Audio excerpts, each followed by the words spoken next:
Las banderas representando los distintos países: Colombia, Perú, somos River, Venezuela, Ecuador, República Dominicana, El Salvador, México, Puerto Rico, Costa Rica, Estados Unidos de América, México, Nicaragua, otra vez El Salvador, Venezuela, República Dominicana. ¡Qué lindo!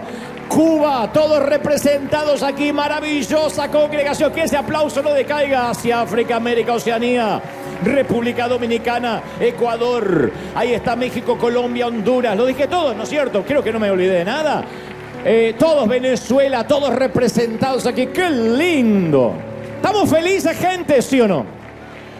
Dios les bendiga a todos. Buenos días, buenas tardes, buenas noches a los que nos ven desde otras partes del mundo. Nos acabamos de conectar en vivo y quiero transmitir lo que creo Dios me dijo que diga. Estamos felices, muy felices, porque cada vez que nos reunimos, Dios nos habla, y cada vez que Dios nos habla, nos afecta, nos ayuda, nos eleva a una nueva dimensión, a un nuevo nivel, y eso es lo que estamos haciendo hoy, llegar a un nuevo nivel. Espero que Dios nos hable. Yo estoy expectante y voy a transmitirte lo que creo Dios me dijo que te diga, y allá también en casa, a los que miran de distintas partes del mundo, transitando los, decía yo recién antes de conectarme al vivo, los últimos días del año, pero sabiendo que los mejores días están por delante, ¿sí o no? Los mejores días están por venir. Así que gracias por estar y estamos listos para que Dios nos hable. Como digo, en casa, traten de evitar todas las distracciones posibles, aunque muchos nos miran en casa desde el celular, desde el inodoro, desde el trono blanco. Pero acá no. Entonces, si hay algún chiquitito, alguien que se pone de pronto molesto, lo llevamos rápido al teatro familiar, donde hay una pantalla gigante y allí pueden verlo con sus papis hasta que el chiquito o la chiquita se calme. Lo mismo si hay alguna distracción. Si alguien trabaja para el Pentágono, permanezca con el celular abierto y el resto lo puede apagar, a menos que sea bombero o médico, y el resto estamos listos para escuchar lo que creo Dios nos va a hablar. ¿Estamos listos, sí o no? Y en casa también. Muy bien. Cuando era chico, no hace mucho, me fascinaba ver un cartoon, un dibujo animado de la Warner Brothers que incluía al correcaminos, a un correcaminos y al coyote. Siempre lo pasaban al mediodía en Argentina, antes de que yo fuera a mi colegio de la escuela primaria turno tarde. Siempre me veía al menos 1 o 2 capítulos del Correcaminos y el fallido coyote. El coyote verdadero, no aquel que a lo mejor quedaste debiendo dinero. Y el desgarbado coyote, el de la Warner, siempre apelaba a toda clase de artimañas y tecnologías fallidas de sus productos Acme. ¿Se acuerdan? Dinamita marca Acme. Para tratar de atrapar al correcaminos, que todo se desarrollaba en el desierto de California, en el Gran Cañón, en todo caso, pero todo decía que era California. Pero por alguna razón que sorprendió a sus propios creadores, a su creador Chuck Jones, fue que el coyote resultó un antihéroe que despertó ternura y empatía con el público, que no era la idea inicial, que la gente empatizara con el coyote. La gente empezó a odiar, los niños, los adultos, empezó a odiar al veloz correcaminos, que miraba a cámara y sacaba la lengua, y que logramos amar al inepto e inútil coyote, aunque sabíamos de antemano que nunca le iba a resultar nada. Pero fue extraño que la gente prefería al predador en lugar de empatizar con la presa. Tendría que ser exactamente todo lo contrario, que uno mirara el dibujito y dijera, no, que no lo atrape, que se escape, por favor, pobre pajarito. Decíamos, no, que lo agarre el sinvergüenza, que se lo rostice. Y la principal razón es que todos tenemos mucho en común con el infructuoso coyote. La mayoría creo que en la vida real hemos llegado en algún momento al borde del acantilado, la dinamita nos estalló en el rostro, o simplemente caímos desde el precipicio al vacío que nos dejó aturdidos, nos dejó atolondrados. Pero el coyote tiene algo que ninguno de nosotros tiene. El coyote es invencible.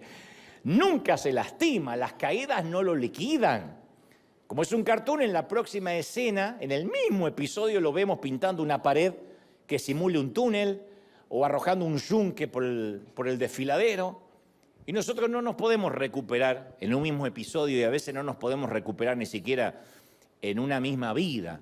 Y si nos caemos, solemos quedarnos inmovilizados en esa quebrada, aturdidos, heridos, en lo más profundo del barranco decimos, este es mi último round, no creo que pueda volver a levantarme.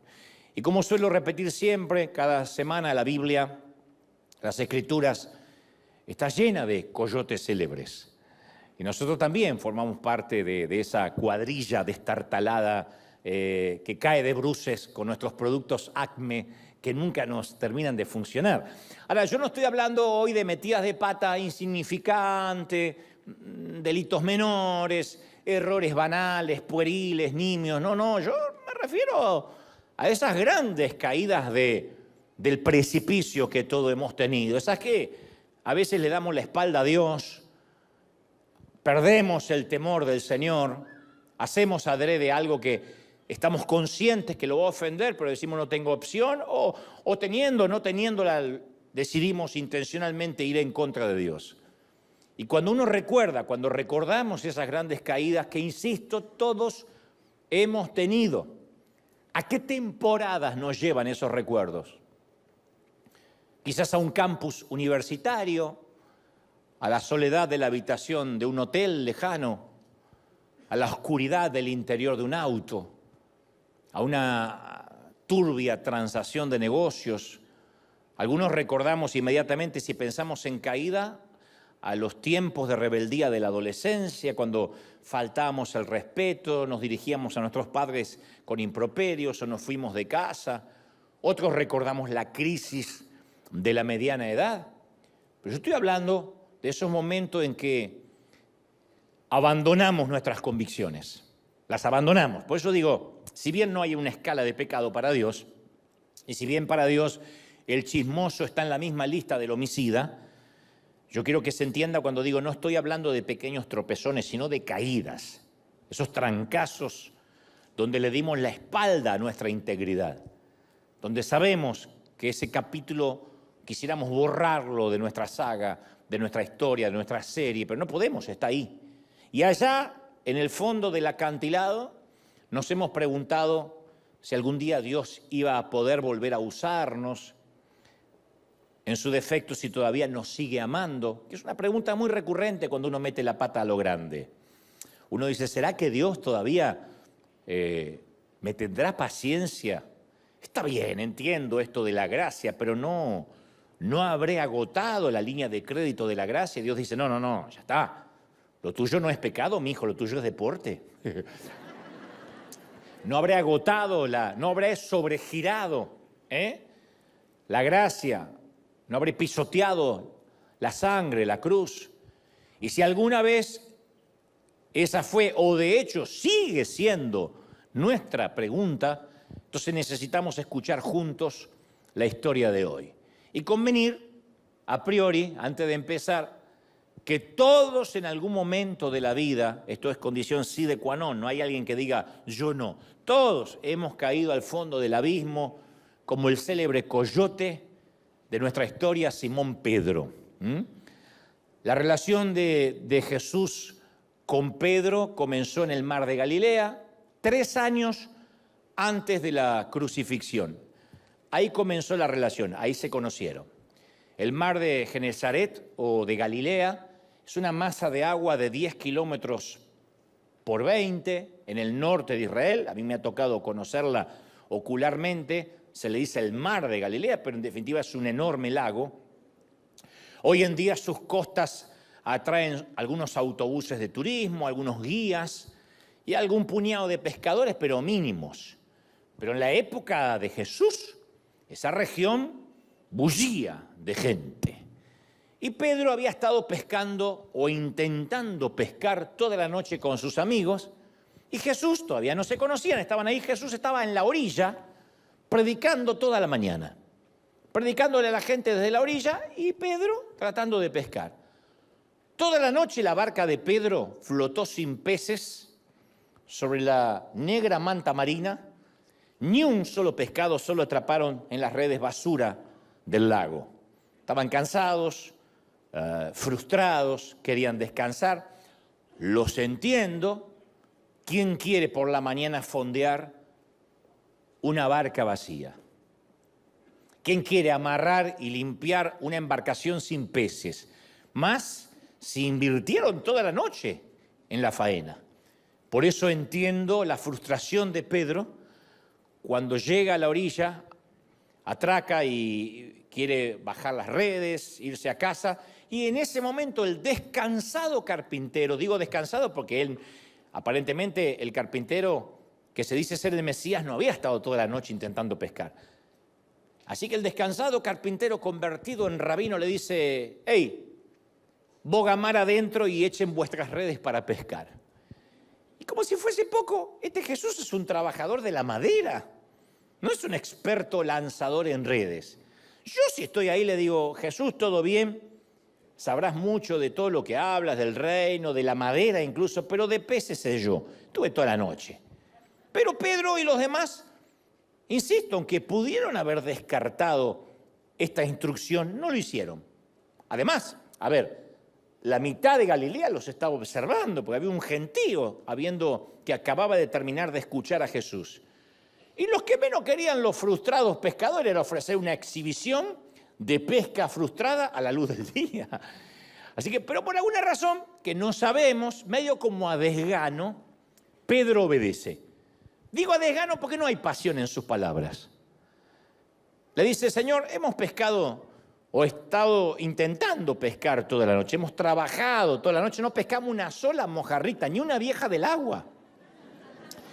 Pero en fin, como sea, whatever, en tu palabra echaré la red, como sea, en tu palabra echaré la red. No hay pasión, no es que en tu palabra, aleluya, echaré la red. No dijo eso, dijo más ser. Jacobo y Santiago dice: ¿what? Tiremos la red, porque hasta que le explicamos, ya está, una vez más. Solo obediencia.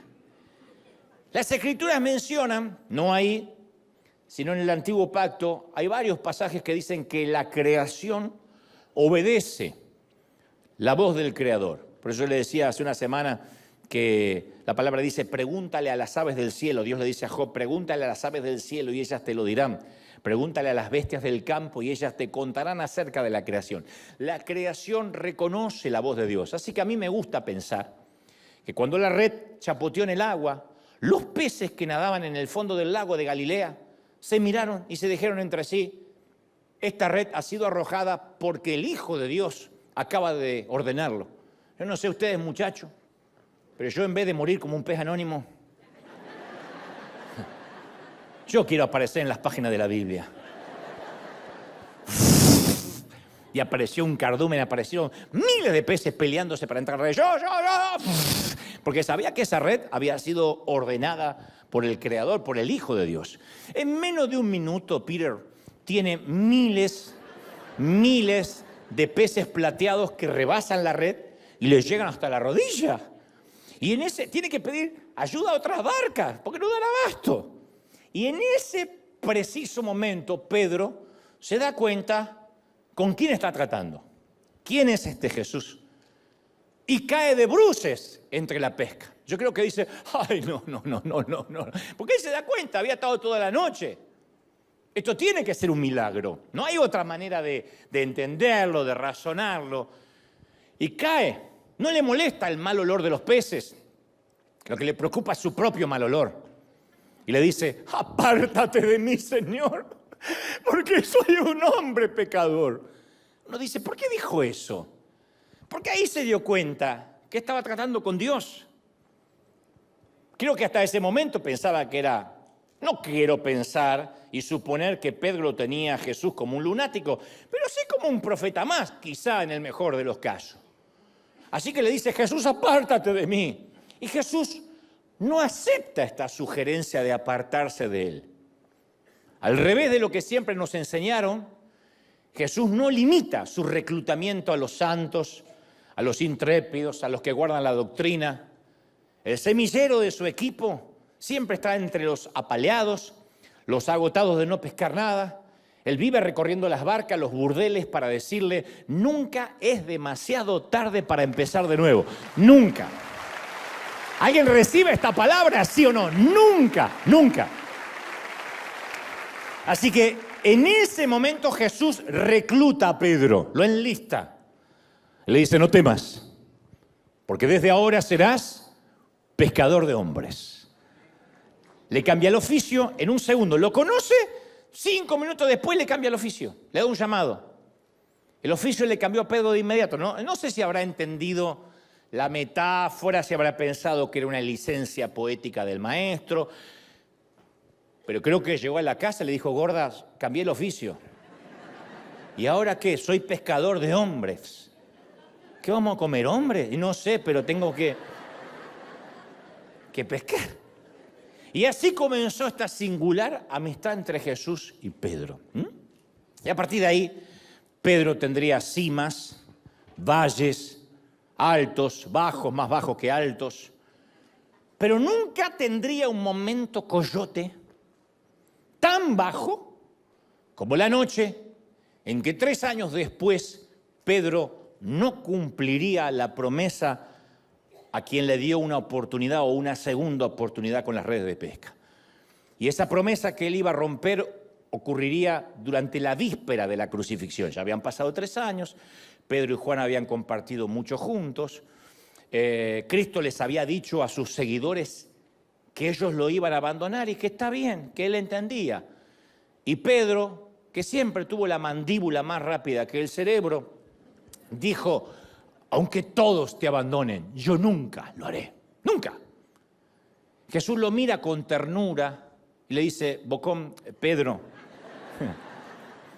yo te aseguro que hoy, esta misma noche, antes que el gallo cante por segunda vez, me vas a negar al menos 3 veces. El gallo no va a cantar por segunda vez y ya me habrás negado 3 veces. Esto significaba que antes de rayar el alba, los gallos suelen cantar poco antes de que salga el sol. 1, 2, 3 veces. Antes que cante por segunda vez ya me habrás negado 3 veces. Es una manera de decir, antes que vuelva a amanecer ya me habrás traicionado. Pedro, aún así, no recibe el guante, no acepta la palabra y dice, no. Aunque yo tenga que morir contigo, insiste con vehemencia Pedro, ¿no?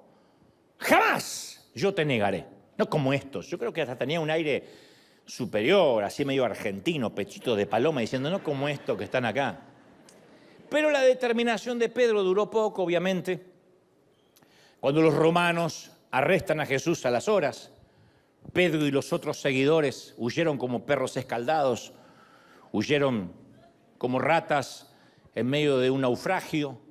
Pero hay un detalle que no es menor. Lucas nos dice que Pedro, a diferencia del resto que se escabulló, yo supongo que presionado por la promesa que le había hecho Jesús y que los demás habían oído. Pedro, dice Lucas, siguió a Jesús y a sus captores desde lejos. Ni demasiado cerca, ni demasiado lejos. O sea, en palabras simples, siguió a Jesús y sus captores lo suficientemente cerca para poder ver qué pasaba, pero no tanto para que lo vieran con Jesús.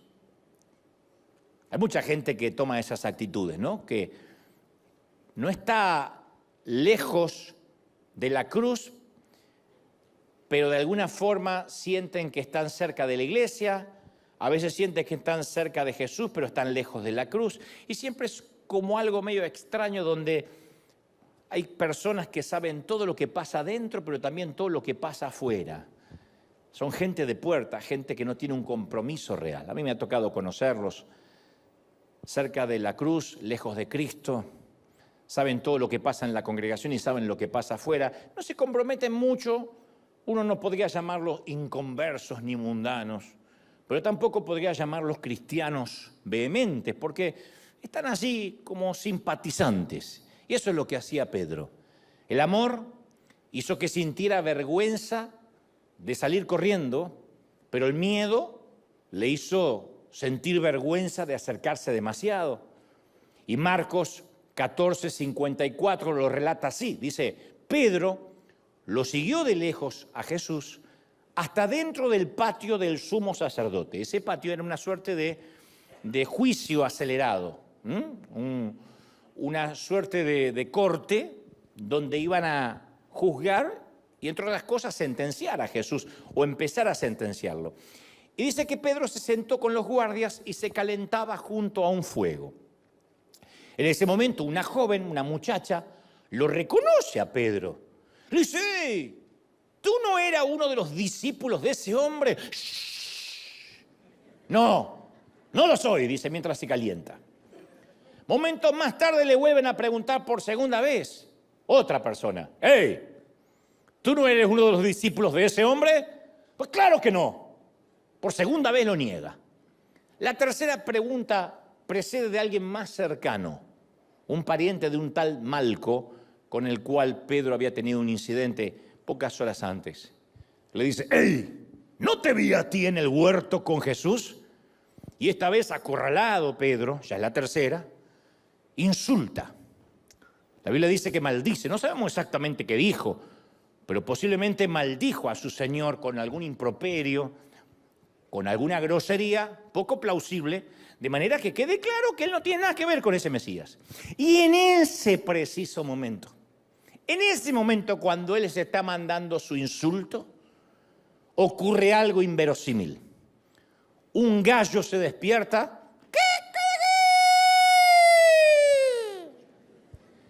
Y el canto del gallo le recuerda a Pedro la advertencia de Jesús. Pero tenemos que dejar que Lucas, quien tiene una pluma más aguda, describa con algunos detalles escalofriantes lo que siguió. Dice, y en el momento que el gallo cacareó, Pedro se acordó que el Señor le había dicho, hoy, antes que el gallo cante, me vas a haber negado 3 veces. Ahí Pedro se dio cuenta que ya lo negó 3 veces y que el gallo acaba de cantar, que no era una metáfora. Y entonces se volvió y miró directa. Los ojos del Señor se volvieron. Él estaba, a ver, para que nos ubiquemos en tiempo y espacio. Jesús estaba en el patio de Caifás, un patio abierto. Afuera estaban los guardias y el fuego donde se estaba calentando Pedro. En el momento que el gallo canta, el Señor, dice Lucas, se volvió y lo miró directamente a los ojos a Pedro. Pedro alza la vista, mira hacia la sala de la corte, únicamente para ver que Jesús lo estaba mirando. Jesús estaba siendo atacado con acusaciones, pero no las está escuchando. Solo oye y acaba de oír que su amigo lo niega. En el mismo segundo, luego de que Pedro negara conocer a Jesús, este lo miró e hizo contacto visual con él. No era una mirada de condenación, porque es lo que uno supone, ¿no? Sobre llovido mojado, encima que el pobre tipo lo acaba de negar, Jesús lo mira condenándolo. No, Jesús no estaba dispuesto a perder las esperanzas con Pedro, pero sabía que Pedro podía perder las esperanzas en sí mismo. La negación de Pedro es un momento de mayor vulnerabilidad espiritual. Es un momento coyote más bajo. El momento donde toca fondo como nunca antes había tocado. Y fue justo ahí cuando Jesús hace contacto visual con él. Y Jesús no lo estaba mirando como diciendo, te lo dije. Eso hace tu esposa, no Jesús. Sino que Jesús sabe que hacer contacto visual establece una conexión de relación. ¿Alguna vez le pediste a tus hijos que te miren a los ojos cuando quieres saber la verdad y nada más que la verdad? ¡Mírame a los ojos, Nabucodonosor! ¿Vos desconectaste el pulmotor del abuelo? ¿O miraste directamente a los ojos a la persona que amas? ¿O te pasó de evitar el contacto visual con una persona sobre la cual estuviste murmurando y chismeando? Cuando hay gente que te evita el contacto visual, es porque estuvo hablando. Y no precisamente bien. ¿Por qué? Porque mirar a los ojos es un acto de intimidad. Si lo miras el tiempo suficiente, vas a poder ver su alma. Y si él o ella te mira el tiempo suficiente, también va a ver la tuya. Entonces Jesús no necesitó decir ni una sola palabra. De hecho, si Jesús hubiese hecho solo un gesto, un guiño de ojo, lo que sea, lo hubiera delatado a Pedro. Hubiese hecho que lo arresten. Así que yo sé que he hecho a volar mi imaginación al estilo película, pero creo que a lo sumo Jesús lo que hace es...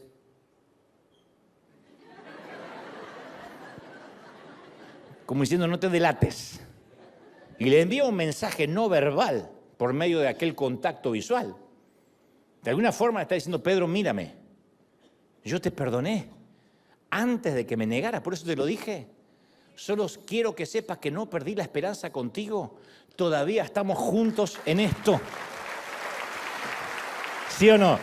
Todavía estamos juntos. No voy a perder la amistad y lo que tenemos por una simple negación que te dije que iba a ocurrir. Somos nosotros los que decimos, no, yo no voy a pecar, yo no voy a caer, yo le prometí al Señor. Dios dice, sí, por eso morí por los pecados, los que hiciste, lo que estás haciendo y los que prometés que no vas a hacer. Te ama el Señor. ¿Cuánto nos ama el Señor, sí o no? Pero Pedro, como el coyote, cayó en el acantilado. Y Lucas agrega y dice, y salió Pedro de allí y lloró amargamente. Ahí está el corpulento pescador que hunde su rostro barbado entre sus manos gruesas y se pasa la noche llorando como un chico. Todos los sentimientos de aquella mañana en el mar de Galilea, cuando se vieron por primera vez y ocurrió esa pesca milagrosa, regresaron a su mente. Yo estoy seguro. Y sintió lo que todos en algún momento sentimos. Ya está, la fregué. Porque ante esas caídas uno dice, ya es demasiado tarde, ya está. No es el tropiezo, es cuando decimos, ya es demasiado tarde. Un matrimonio en el cual ya ni siquiera quedan escombros para reconstruir. Y decimos, ya es demasiado tarde. Un hijo en rebeldía que parece que ya no tiene remedio, porque pasó la adolescencia, se hizo adulto y empeoró. Y decimos, no. Yo pensé que era un desfase hormonal, una etapa, pero ya es demasiado tarde. Unos padres demasiado viejos para entrar en razón. Teníamos discusiones cuando más o menos ellos eran personas relativamente jóvenes, pero ahora parece que la vejez y la senilidad hicieron que sean más intransigentes que nunca. Y si no cambiaron a los 50 años, ya sabemos que a los 70, a los 80, mamá y papá no van a cambiar. Y van a tener siguiendo sus favoritos, y van a tener sus preferencias, y van a tener sus sesgos. Si nosotros no podemos cambiar, a veces más jóvenes, entonces a veces miramos a nuestros padres y decimos, ya es demasiado tarde. ¿Qué le voy a andar explicando? Una reputación demasiado arruinada que decimos, no hay forma de redimir esto. O sea, demasiado tarde nos descubrieron, nos vituperaron, me blasfemaron. ¿Cómo arreglo esto? Ya es demasiado tarde. Una salud muy descuidada. De manera que no hay manera ni empezar a hacer ejercicio ni a cambiar la alimentación porque la descuidamos durante 4 o 5 décadas. Y el médico dice, hay que esperar nada más que sobreviva por gracia de Dios. Yo conozco esos demasiado tarde en alguno de los puntos y encima de sentir que es demasiado tarde, se suma el canto del gallo cada bendita mañana. Los que nos recuerda que caímos. El canto del gallo puede sonar a la voz de la iglesia, de los hermanos que nos acusan, de una madre que te dice, yo te dije que no te casaras, de un pastor que dice, saliste de mi cobertura y por eso te pasa lo que te pasa. El canto del gallo puede venir disfrazado de mucha gente que nos acusa, que nos señala. Estamos en la cama y viene alguien y dice, algún pecado tienes, algo habrás hecho, debes tener algo escondido, algo que no confesaste, estás pagando, esta es la cosecha, el karma. Ese canto del gallo siempre suena y empeora las cosas, porque tras el golpe, la caída, encima vienen las cargas de culpa. Estaba leyendo que durante los primeros años del siglo XX, el siglo pasado, había un psicólogo y médico ruso llamado Iván Pavlov, que hizo ciertos experimentos que, entre otras cosas, lo hicieron alzarse con el premio Nobel. Y él notó que los perros, cuando saben que van a comer, segregan saliva de manera natural. Empiezan a salivar, sacan la lengua y salivan. Pero Pavlov quería ver si podía causar esa misma sensación en los canes con algún otro estímulo. Entonces, antes de alimentar a los perros, él solía tocar una campana. Y después de hacerlo de manera regular, cada vez que tocaba la campana, hubiera o no hubiera comida, los perros salivaban. Y llamó a este resultado, al resultado de este experimento, reflejo condicionado. Él concluyó que todos los seres humanos, todo el mundo animal, estamos condicionados por ciertos sesgos y por ciertos reflejos. Y gran parte de nuestra conducta y de nuestro carácter y de las cosas que hacemos y cómo actuamos es dictado por esos reflejos condicionados, conscientes o inconscientes. Son reflejos que reconocemos en nuestros padres, reconocemos en el otro, pero que nos cuesta reconocer en nosotros, ciertos filtros para ver la vida. Dicho sea de paso, la culpabilidad es un ejemplo de esto. En el momento que nosotros le confesamos a Dios nuestro pecado, sea cual sea, Él lo perdona y lo olvida. ¿Estamos de acuerdo, sí o no? No solo lo olvida, sino que se olvida de que se olvidó. El ser humano no sabe perdonar. Porque si uno comete un error criminal y va 30 años a la cárcel, se supone que pagó su deuda con la sociedad.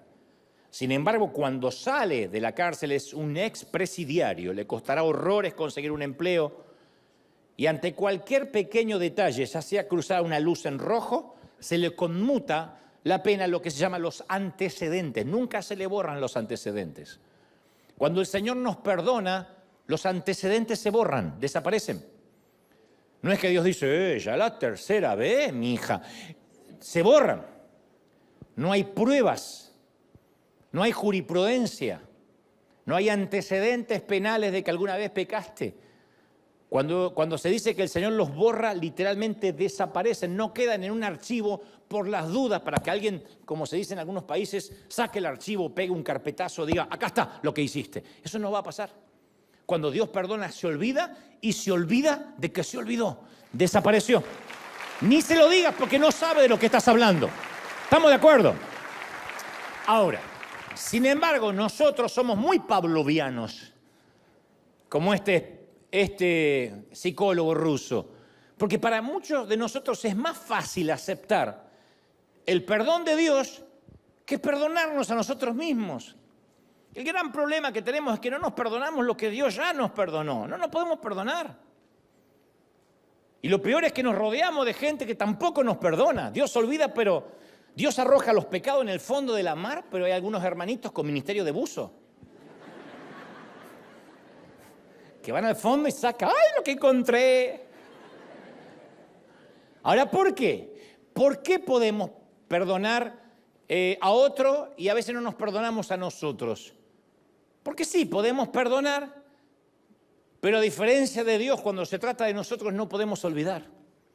Y en ocasiones seguimos sintiendo esos reflejos condicionados a un pecado que ya confesamos y que Dios olvidó. Y cada vez que vamos a la presencia del Señor decimos, Señor, tú sabes que me sacaste de esto y que mi carácter era podrido y que yo le hacía la vida imposible a mi yerno y que... Dios dice, ya sé que eres suegra, es tu esencia. No, pero de verdad uno va y le dice, Señor, acá, y vuelve a traer todos los pecados viejos que yo dice, no sé qué me estás hablando. No al lugar. Cuando no hay antecedentes, el juez dice en una corte, no al lugar. No procede. No, pero yo quiero traer a colación. No, si no hay archivos, no procede. Pero nos obsesionamos tanto con los errores del pasado que nos perdemos las oportunidades del futuro. Y pensamos erradamente, equivocadamente, que nuestras caídas al precipicio nos descalifican para que Dios pueda volver a usarnos.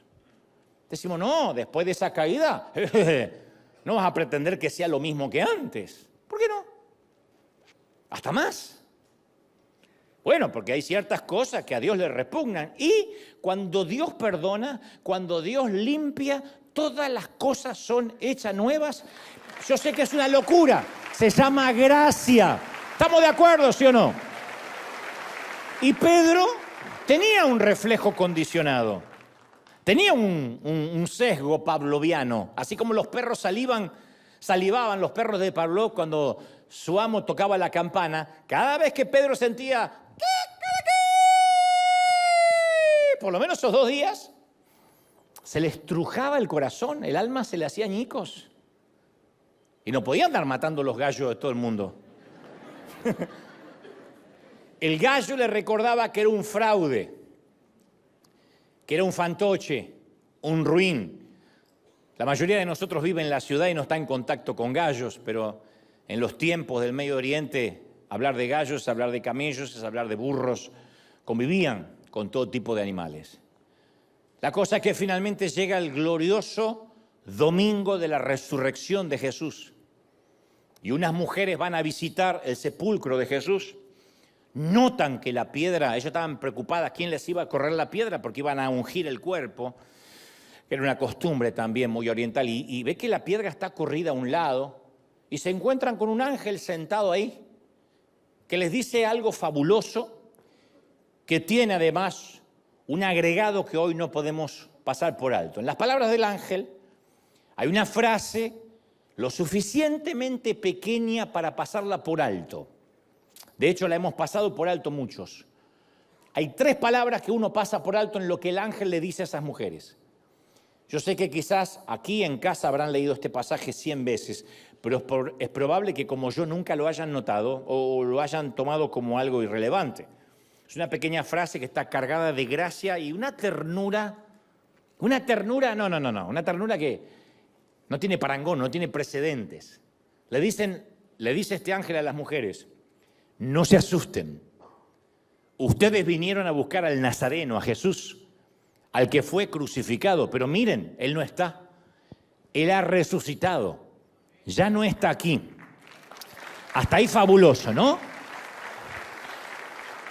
Así que, vayan, corran, dice el ángel. Vayan a decirle a los discípulos, y a Pedro, que Él va delante de ustedes a Galilea y allí lo van a ver, tal como les prometió.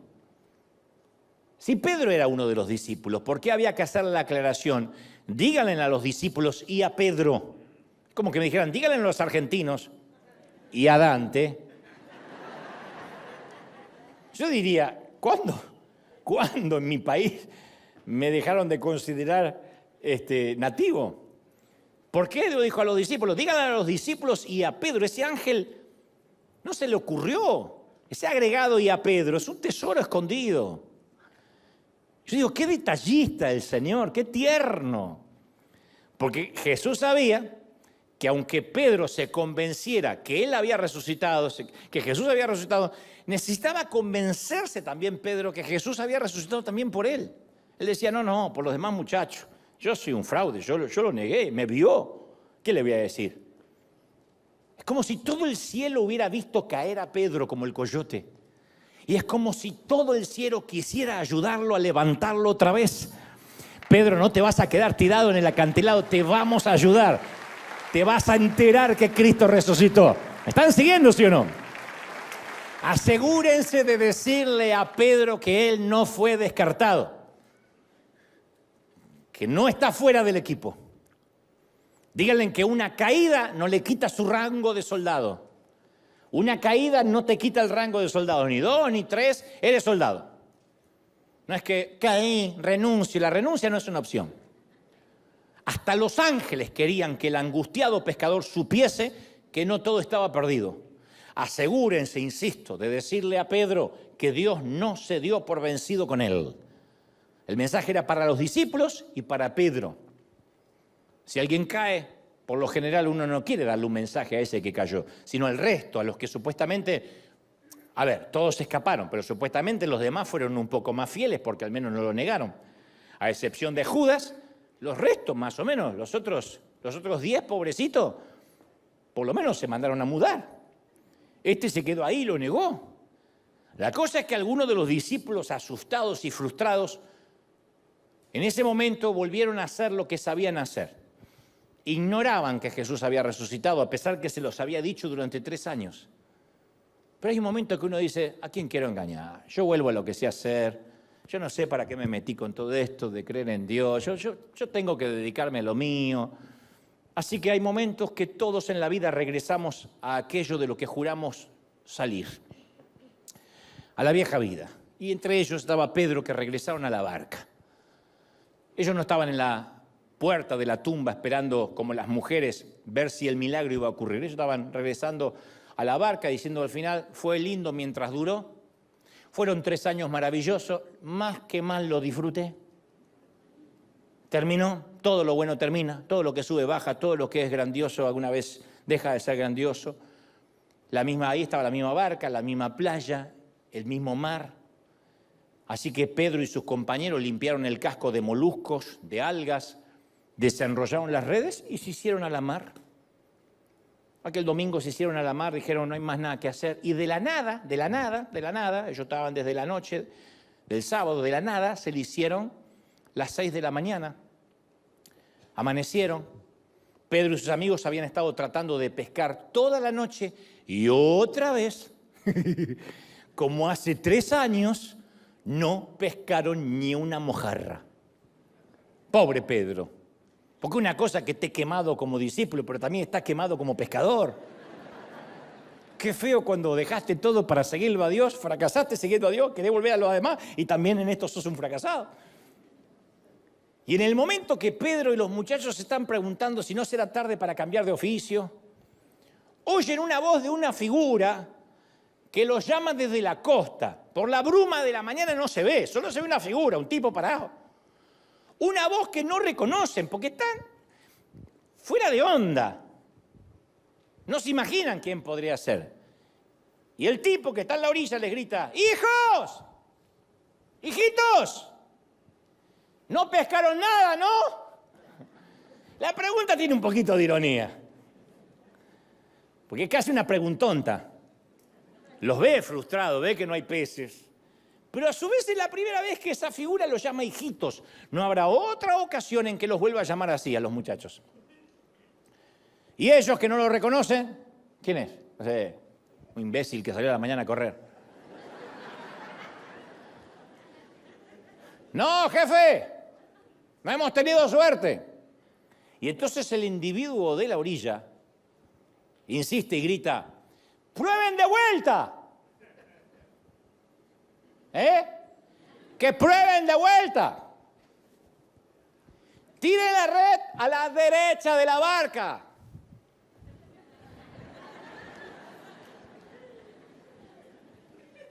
¿Qué dice el tipo este? No sé, nos quiere enseñar desde allá dónde tirar la red. No, de verdad, no se dé por vencido. A la derecha. A la derecha. Y los tipos, sin nada que perder, sin orgullo que proteger, lo hacen. Y dice la palabra, y entonces echaron la red a la derecha. Y no lo podían sacar, la red, no la podían sacar por la gran cantidad de peces. Otra vez, Nimo y compañía dicen, muchachos, es la oportunidad de ser famosos. Y en ese preciso momento, Pedro tiene un déjà vu. Pedro dice, un momento.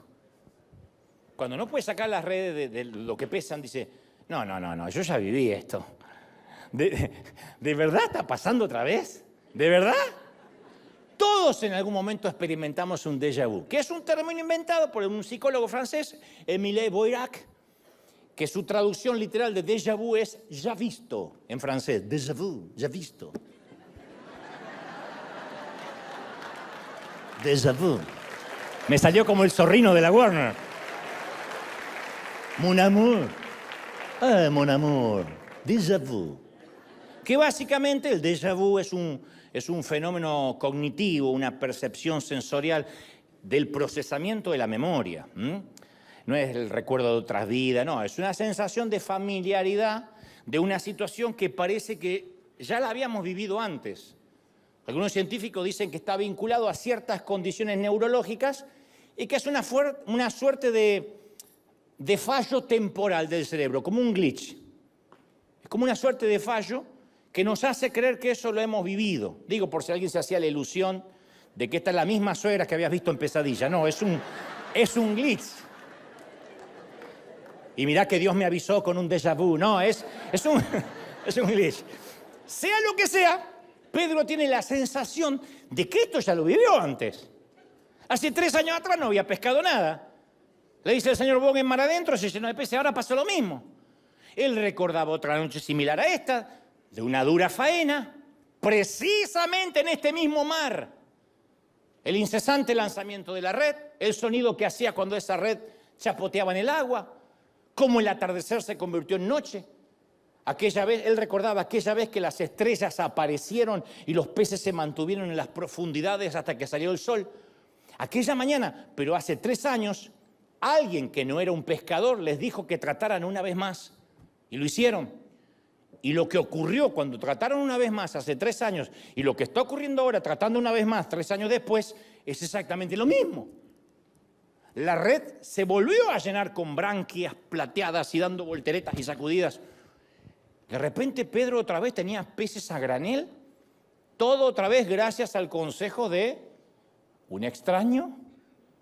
Dice la palabra, era tal la cantidad de peces que esta vez no las podían sacar, tuvieron que pedir ayuda a otros pescadores. Otra vez, insisto, los peces peleándose por aparecer en la Biblia. Y fue Juan, el que primero se da cuenta que el extraño de la playa no es un extraño. Dice, Pedro, es el Señor. Y Pedro dice, lo supe desde un principio. Hay solo una persona que hace este truco con peces. Porque yo solo conozco a uno que llena redes con peces hasta reventar. Esto solo me pasó 2 veces en la vida y esta es la segunda. Y Pedro, por alguna razón que no sabemos, la Biblia dice que estaba encuerado, se puso el jean azul, la camisa a cuadros que nunca lavaba por cábala y se tira al agua como aquella vez que bajó caminando al mar. Pedro necesitaba otro milagro de pesca, igual que el anterior, para saber que Jesús no había cambiado en nada para con él. El mismo milagro, la misma gracia, la misma unción, el mismo llamado. Alguien tiene que celebrar por ese Señor. ¡Aleluya! Nada cambia.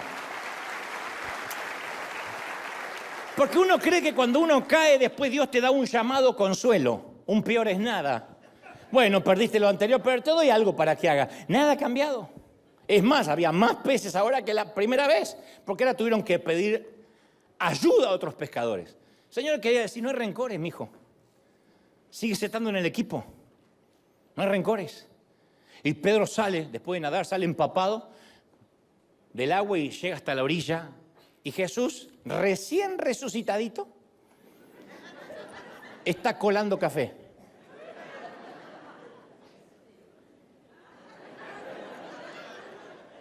Literalmente está preparando un desayuno. Y había comenzado un fuego. Juan incluye este detalle. Juan dice, había un fuego hecho a carbón. Había una razón para esto, porque cuando hace 3 días le preguntaron a Pedro si conocía a Jesús y él lo negó, él se estaba calentando, Pedro, frente a una fogata. Y se nos dice que era una fogata hecha a carbón. Allí fue donde negó al Señor. Ahora Pedro ve otra fogata, la fogata del carbón, y recuerda, y este es el segundo déjà vu en una sola mañana. Ella vivió una situación parecida, pero frente a otra fogata. Ahora Pedro recuerda un gran fracaso. La Biblia dice que ninguno de ellos habló. Yo hubiese dicho, no puedo creer, estás resucitado, déjame ver tus manos. Nada. Pero al coyote todavía le duelen mucho los huesos de la enorme caída. Y cuando uno se siente muy culpable, a veces no sabe ni cómo hablar con Dios, no sabe cómo orar. A ver, Pedro ya había tenido otras caídas importantes. Pedro es como si comprara sus productos marca Acme. Todas habían fallado. Una vez se bajó de la barca y se hundió en la tormenta. O aquella ocasión en que abrió la boca y Jesús le dijo, estás hablando palabra de Satanás, te está usando el diablo. O el enorme bochorno cuando trató de rescatar a Jesús con una espada y le produjo la primera amputación de oreja que registra la historia. Todas fueron caídas poco encomiables y vergonzosas.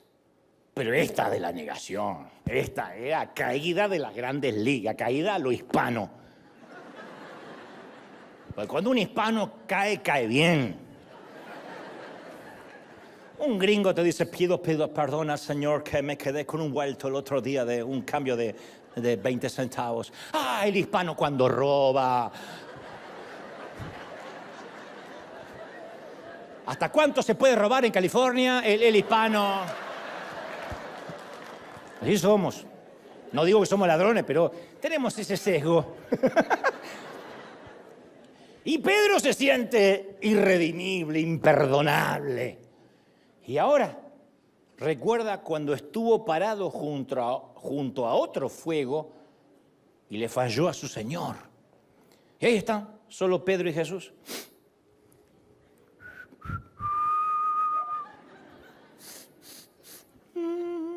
Es la primera vez que están de nuevo juntos, ¿eh? Desde la negación, la crucifixión y la resurrección. Ahora están solo Jesús y Pedro y no se registra ninguna plática. Silencio, solo el ruido del agua. Los demás todavía están bogando con los peces, no bajaron. Y están ahí los dos ante un pequeño fuego de carbón. Y Pedro se siente demasiado vulnerable. Espera una palabra de Jesús, como un prisionero espera oír el veredicto de la corte. Cuando uno dice, por favor, dime algo.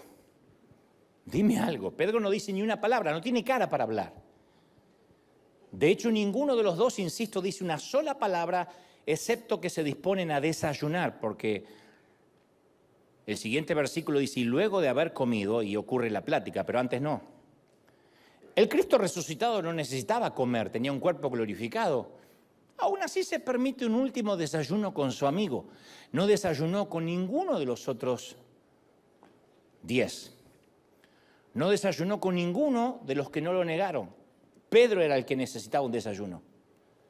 Y Jesús preparó un menú sencillo. Salmón de Galilea, bacalao, algo de rodavalo, lenguado, caballa, arenque, anchoas, una trucha arcoíris, tilapia, un maji-maji, servido con café recién colado. No tuvo que salir a pescar Jesús, dijo, ¿alguien quiere ser más famoso que los demás? ¡Uf! Saltaron a la parrilla.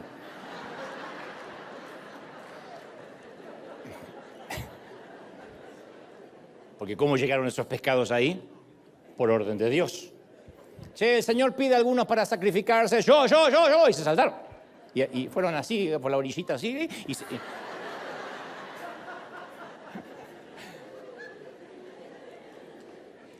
¿Están comiendo? Pedro no habla, toma el café.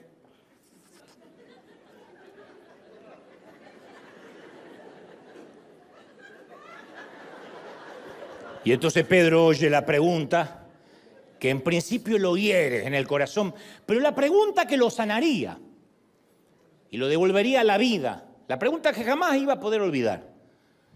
Ergo, Jesús, de manera adrede, no lo llama por su nombre Pedro, sino por su viejo nombre Simón. Usa su nombre formal como si dijera, no estoy asumiendo que todavía quieras tener la antigua relación cercana que alguna vez tuvimos. No quiero dar por sentado que todavía quieras seguir usando el apodo que te di.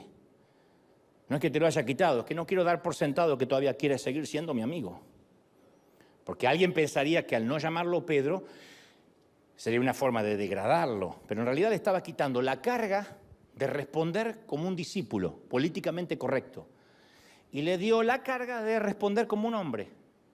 No era Jesús y el discípulo, eran dos amigos desayunando, como si fuera una manera de quitarle la carga de lo que había hecho y como si se estuvieran encontrando otra vez por primera vez, un déjà vu. Simón, primera palabra, Simón, hijo de Jonás, hijo de Juan, ¿me amas? ¿No le dice, Pedro, te arrepientes de lo que hiciste? ¿Me prometes que nunca más volverás a fallarme? Solo le hace una pregunta directa y tierna.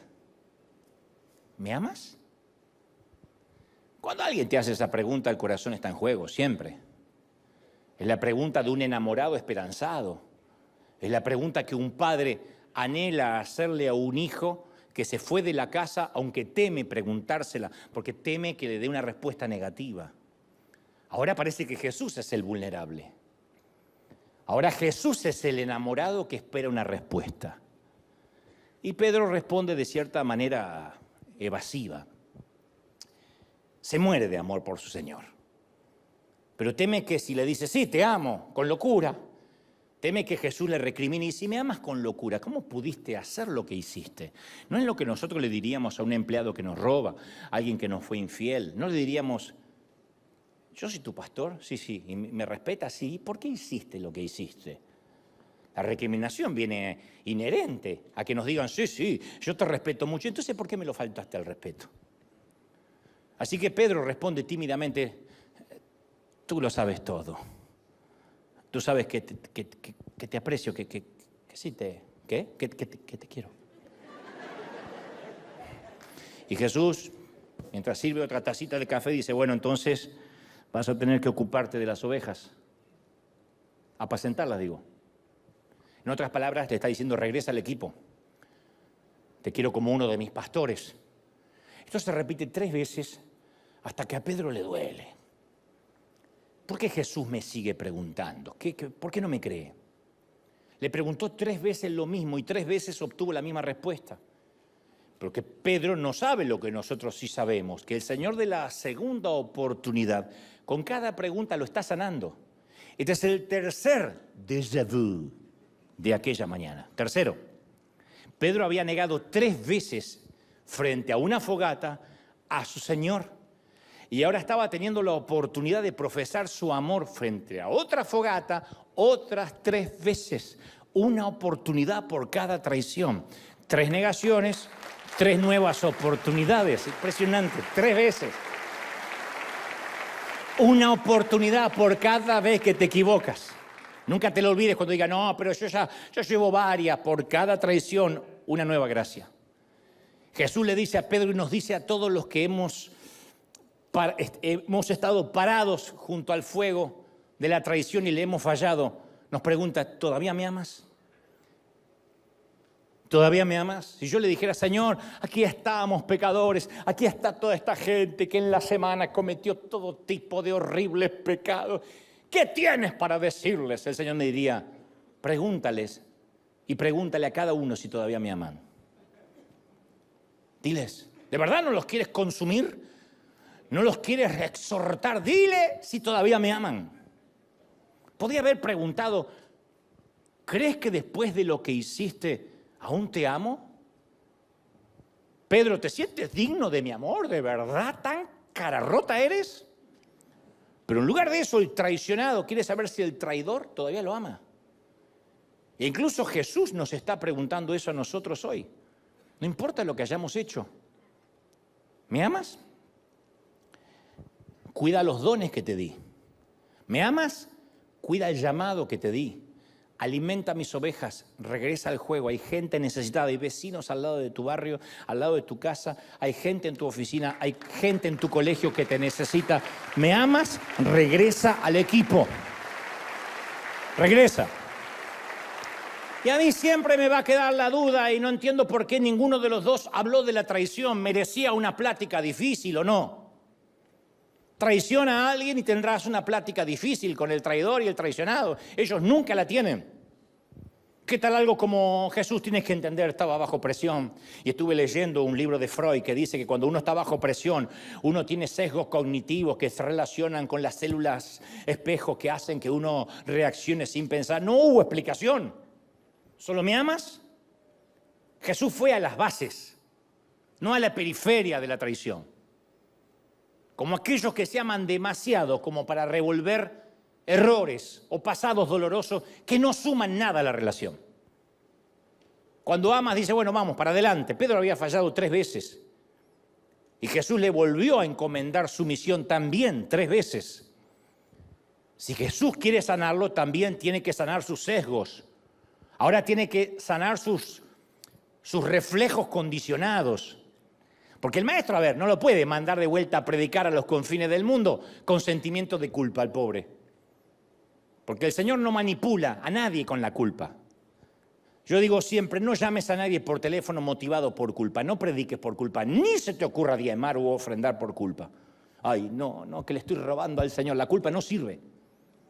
Sí le está robando, pero la culpa no sirve.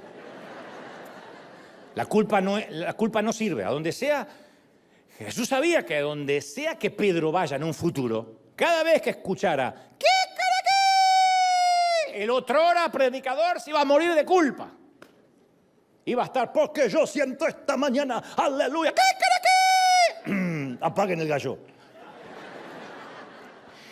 La culpa nunca fue un combustible que funcione. La culpa es corrosiva, es oxidante. Así que Jesús se aseguró de preparar aquel desayuno, dice, al despuntar el alba, según la Biblia. Jesús volvió a comisionar a Pedro mientras estaban cantando los gallos. Ese fue el cuarto déjà vu de aquella inolvidable mañana. La tercera vez que Pedro dice, sí, tú sabes que te amo, se escucha un gallo. ¿Qué? Y a partir de aquel momento, el canto de un gallo dejó de ser un recuerdo de la caída que le producía sentimientos de culpa, para ahora ser el canto del gallo cada mañana que lo oyera, un recuerdo de una nueva asignación, de una nueva misión que le producía sentimientos de gratitud. Alguien tiene que celebrar, ¿tú lo crees? ¿Qué? ¡Aleluya! Otra mañana para predicar. Pedro escuchaba el gallo y decía como Juan Carlos Ortiz decía, este es el día que ha hecho el Señor, nos alegraremos en él. Así decía el querido fundador de esta congregación. Yo pienso que Pedro escuchaba el gallo y se levantaba, saltaba de la cama, otro día para predicar. En cualquier parte del mundo donde cada vez que cantara un gallo, Pedro reconfirmaría que había sido reasignado en su puesto, que no era un aprendiz, que ahora era un llamado oficial. Yo alguna vez leí acerca de un ejecutivo de IBM, muy prometedor, que realizó unos movimientos con la bolsa porque tenía acceso y le hizo perder a IBM $10 millones en cuestión de minutos. Y lo llamaron de la oficina de Tom Watson, el fundador y líder de la IBM durante 40 años, una leyenda en los negocios. Y el joven ejecutivo, abrumado por la culpa y el miedo, dijo, me imagino que llamó para pedir mi renuncia, aquí está, renuncio ya. Y Watson contestó, debes estar bromeando, muchacho. Me acabas de costar $10 millones. Acabo de invertir $10 millones en tu educación, no me puedo dar el lujo de aceptar tu renuncia, eres un tipo muy caro para perder. Y siempre me imaginé la cantidad de veces que Pedro había presentado su renuncia ante el Señor. Intentó renunciar tantas veces como el coyote había caído. Número 1, Pedro hace su famosa confesión de que Jesús, ¿quién dicen que soy? Tú eres el Hijo del Dios viviente. Y Jesús le dice, bendito eres, porque esto no te lo reveló ni carne ni sangre, sino Dios. Muy bien. Y Pedro se agrandó como zapato de monja, así.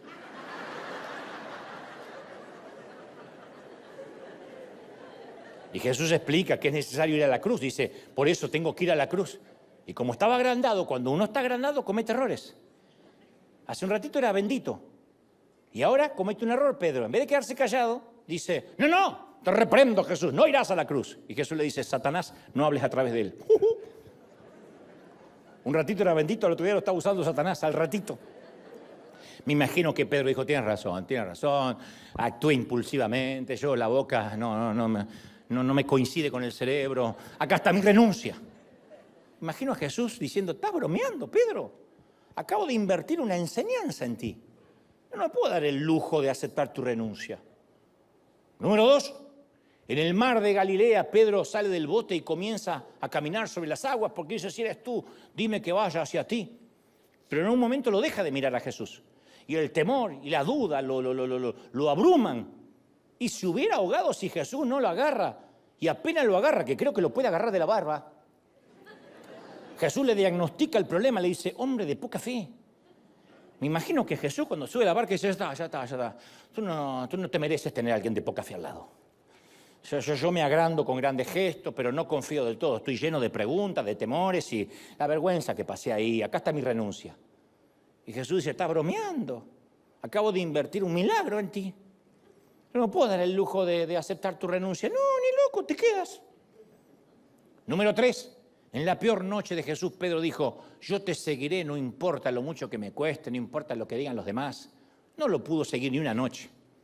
Negó 3 veces a su mejor amigo. Y me imagino que le dice a Jesús, siempre tuviste razón. Te fallé en el momento más vulnerable, te negué, acá está, ahora sí está mi renuncia. Y Jesús le dice, ¿estás bromeando? Acabo de invertir una resurrección en ti.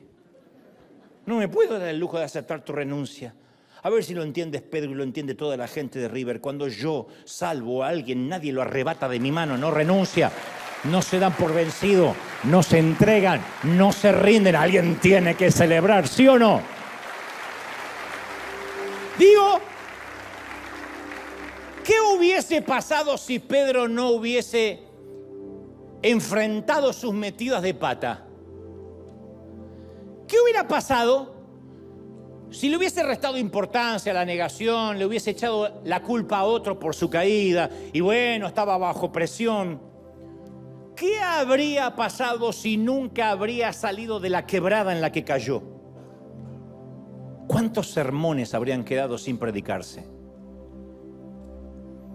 ¿Cuántas vidas habrían quedado sin conocer el Evangelio y cuántas epístolas sin escribirse? Si Pedro no hubiese sentido arrepentimiento, nunca, jamás habría proclamado la gracia de Jesucristo. Si no hubiese salido del fondo de la quebrada, nunca habría conducido a otros al Señor. Esto nos lleva a preguntarnos cuántas historias no contadas hay hoy aquí hoy, en el suelo de la quebrada. Allí donde parece que solo el coyote de la Warner Brothers puede resucitar en el mismo episodio. ¿Cuántas vidas aquí esta mañana, tarde o noche en casa, han sido neutralizados por la culpa?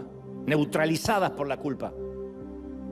¿Cuántos Pedros permanecen en el primer fuego de la traición, de las sombras? Pero Pedro está acá para darnos una salida. Nunca nos olvidemos que en la historia de Pedro hubo 2 fuegos. Ese fue el gran déjà vu por excelencia. El primero, el de la negación, pero el segundo es el fuego de la gracia. El primero lo encendieron los hombres, el segundo lo encendió Cristo. El primer fuego, Pedro negó a Jesús. En el segundo lo confesó, le dijo que lo amaba.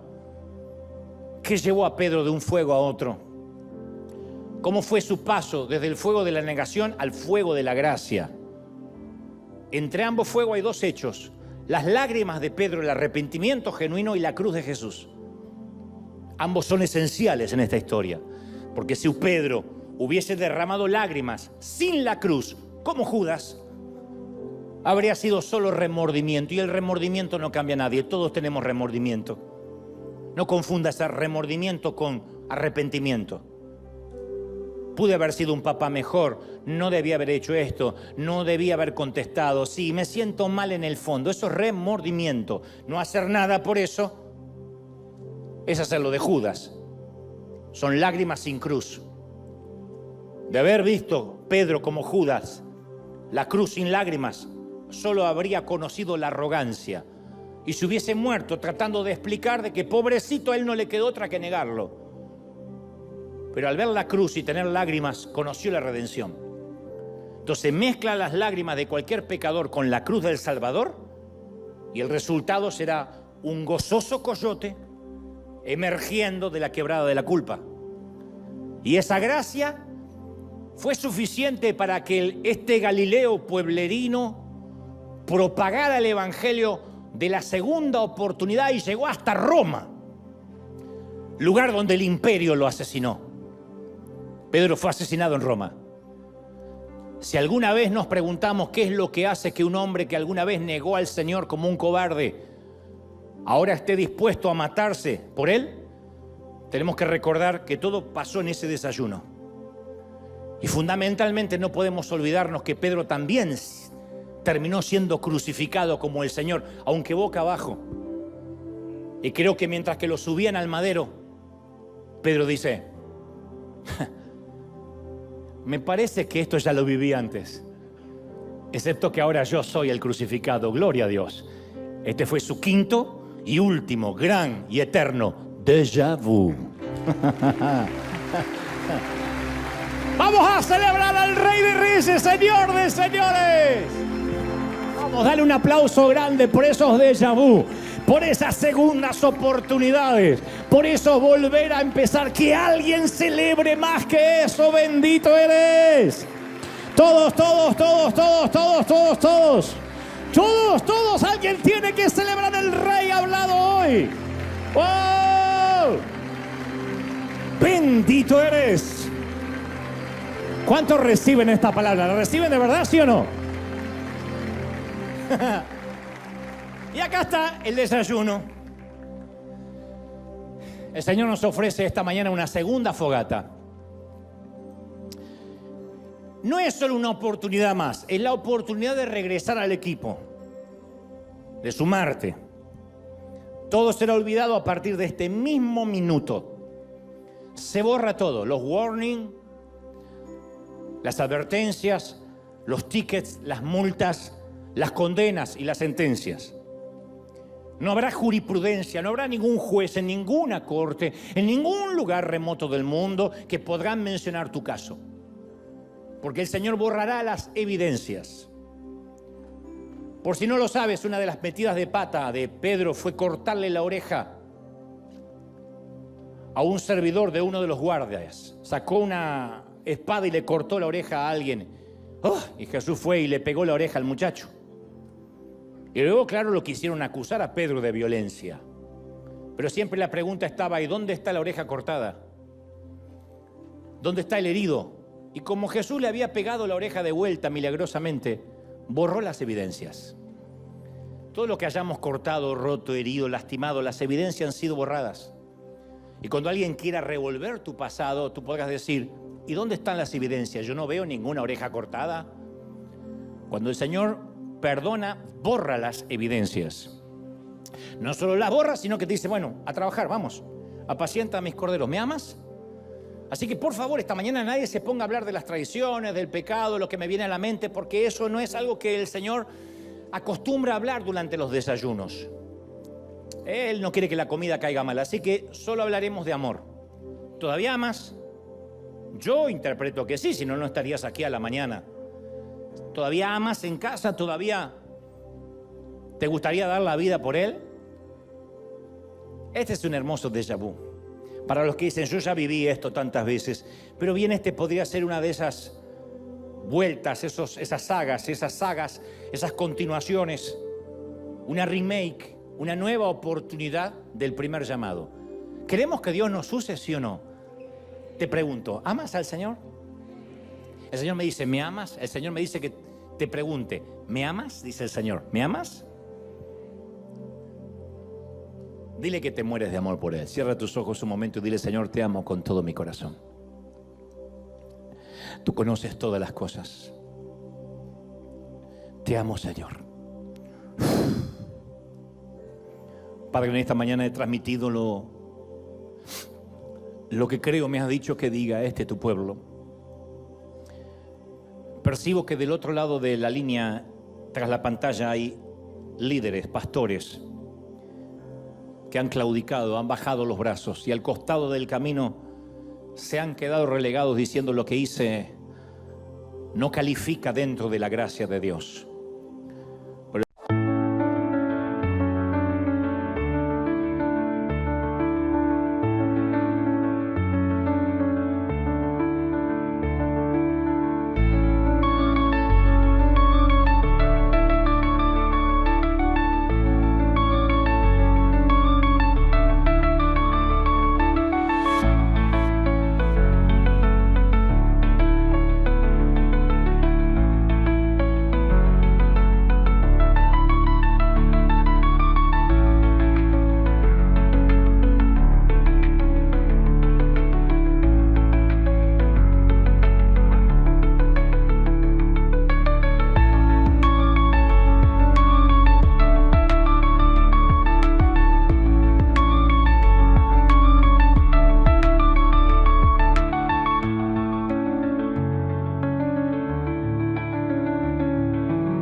corre a los pies de Cristo. Vamos, corre. Corre a la cruz. Corre, corre, corre. Salta al agua y corre a la cruz. Corre, corre, corre, corre, corre. Hay gente corriendo a la cruz ahora.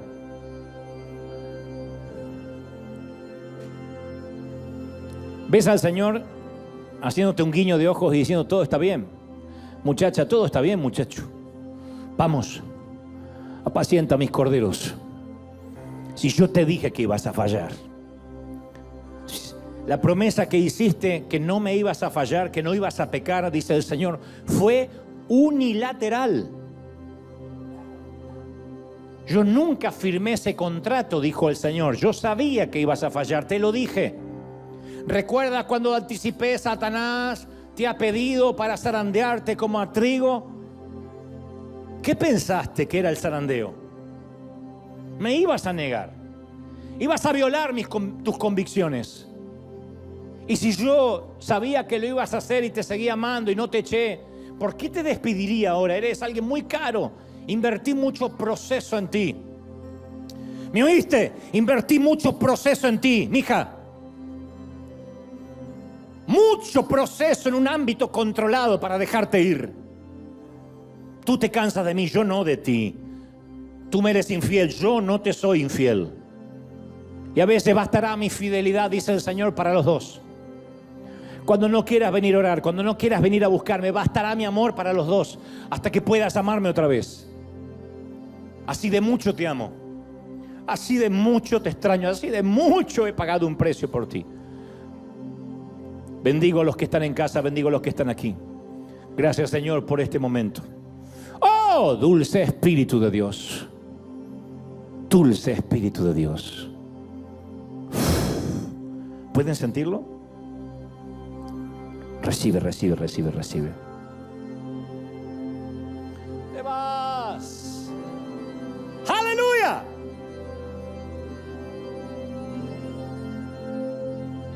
Aquí vamos a tomar unos minutos más cantando, pero voy a despedir a los que están en casa. Que Dios los bendiga, que Dios los guarde, que haga resplandecer su rostro sobre ustedes. Y nos vemos en alguna vuelta del camino, en algún recodo de la vida, viejitos, si Cristo no viene antes.